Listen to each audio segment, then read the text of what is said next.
તો વાત કરીએ સાબરકાંઠાની તો કોલકાતામાં ટ્રેની તબીબ પર ગુજારવામાં આવેલ બળાત્કાર અને હત્યાના વિરોધમાં સમગ્ર ભારતમાં જ્યારે વિરોધ પ્રદર્શન થઈ રહ્યું છે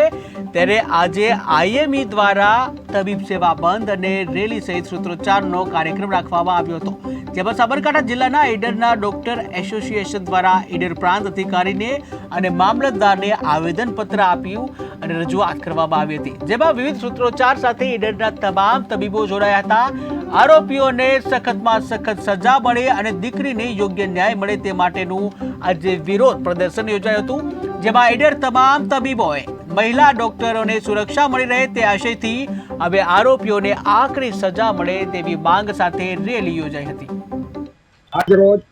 Indian medical association Idar branch તરફથી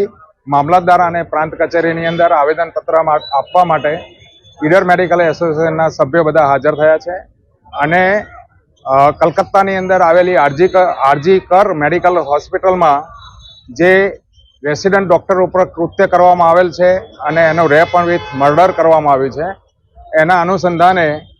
ત્યાંની ગવર્મેન્ટે કોઈ યોગ્ય પગલાં લીધા નથી અને આરોપીઓનો હજી સુધી ધરપકડ કરવામાં આવી નથી જે લોકો એમાં ઇન્વોલ્વ છે। આ એકદમ ઘાતકી કૃત્ય છે અને એના Idar medical association Idar branch અને ઇન્ડિયન મેડિકલ એસોસિએશન સખત શબ્દોમાં વખોડી કાઢે છે। આ ટાઈપની કૃત્ય વારંવાર બનતા હોય છે, પણ ગવર્મેન્ટ કે લોકલ હોસ્પિટલ તરફથી આ પ્રકારના કોઈ યોગ્ય સિક્યુરિટીના પગલાં લેવામાં આવતા નથી, તો એના માટે કોઈ સ્પેશિયલ એક્ટ એમેન્ડમેન્ટ એક્ટ લાવવામાં આવે અને ડૉક્ટર તથા સ્ટાફને સિક્યુરિટી પ્રોપર વેની પ્રોવાઈડ કરવામાં આવે એવી અમારી માગણી છે। અને ભવિષ્યની અંદર આવું કોઈ પણ કૃત્ય થાય અથવા ન થાય એના માટેનો તો પગલાં લેવા જ જોઈએ અને થાય તો ત્વરિત એનો નિર્ણય લઈ એની આરોપીઓની ધરપકડ કરી અને ફાસ્ટ ટ્રેક કોર્ટમાં ચલાવી અને એને ફાંસીની સજા થાય એવું અમારી માગણી છે। એકચ્યુઅલી ડૉક્ટરો માટે અને એમાં બી દીકરીઓ માટે હોસ્પિટલની અંદર યોગ્ય વ્યવસ્થા હોતી નથી। 24 કલાક 36 કલાક 48 કલાક 72 કલાક રેસિડન્ટ ડૉક્ટરોના કામ કરવું પડે છે, ત્યારે એમને જમવાની રહેવાની કોઈ વ્યવસ્થા હોતી નથી। તો એકચ્યુઅલી દરેક હોસ્પિટલની અંદર ગવર્મેન્ટ તરફથી એવી કોઈ વ્યવસ્થા કરવામાં આવે અને ટાઈમ્સના